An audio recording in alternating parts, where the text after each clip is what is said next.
I grew up in Granby, Missouri. My mother, she was always at work, so we didn't have a relationship, and I was always at home with my father, and he was physically and emotionally and psychologically abusive. My dad was a race car driver, so I spent a lot of time at the drag strip and was alone a lot. I didn't have many friends. I started to have behavior issues, so it affected me in school. So in school I was in trouble a lot, didn't have much freedom, so I couldn't express to anyone, I couldn't talk to anyone about it, and just a lot of it was bottled up inside of me. So I couldn't wait to get out of the house, but I didn't know what that looked like, what freedom truly looked like. So I remember working a job that I had and meeting somebody, and a young man, and he came home with me and met my parents, and about 8 weeks later I was married. As soon as I got to Joplin and got away from my father, freedom was totally different from what the freedom that I'd had.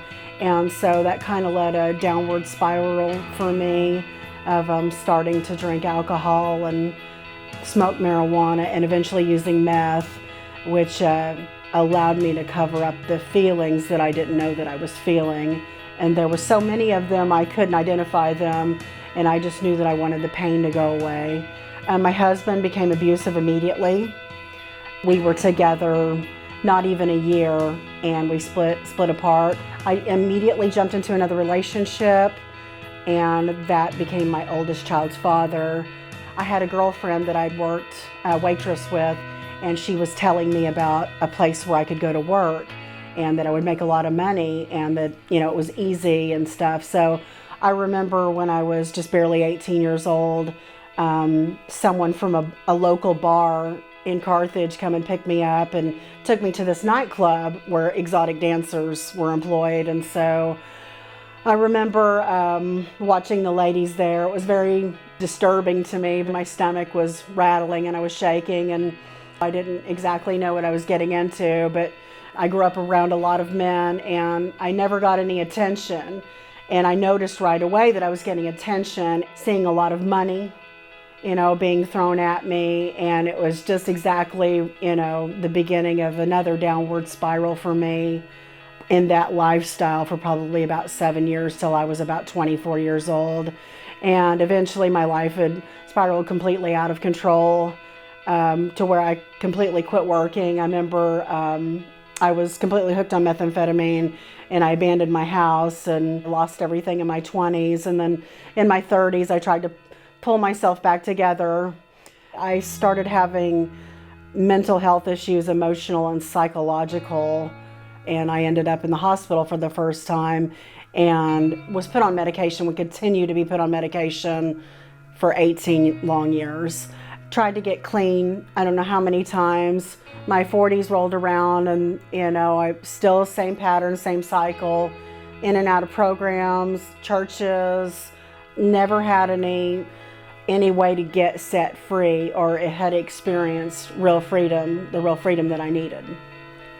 I met a lady named Juliette Rose in 2009. I called her July 3rd. And I remember her coming to pick me up the next day, July 4th, 2009. For the first time in my life, I felt freedom. And I remember I got off almost every single bit of medication that I was on, started studying the Word of God and memorizing it and reading the Bible. And the Bible was jumping off the page at me. It was speaking to me. I was clean for probably about 2 years, almost 2 years, and had met a man and ended up moving in with him, and then I started spiraling out of control again. That continued until I came back to Juliette Rose's. I'm completely clean off methamphetamine and cigarettes and every single substance. The Lord is restoring my life. He changed my heart. He's restoring my soul, and He's restoring relationships with family members.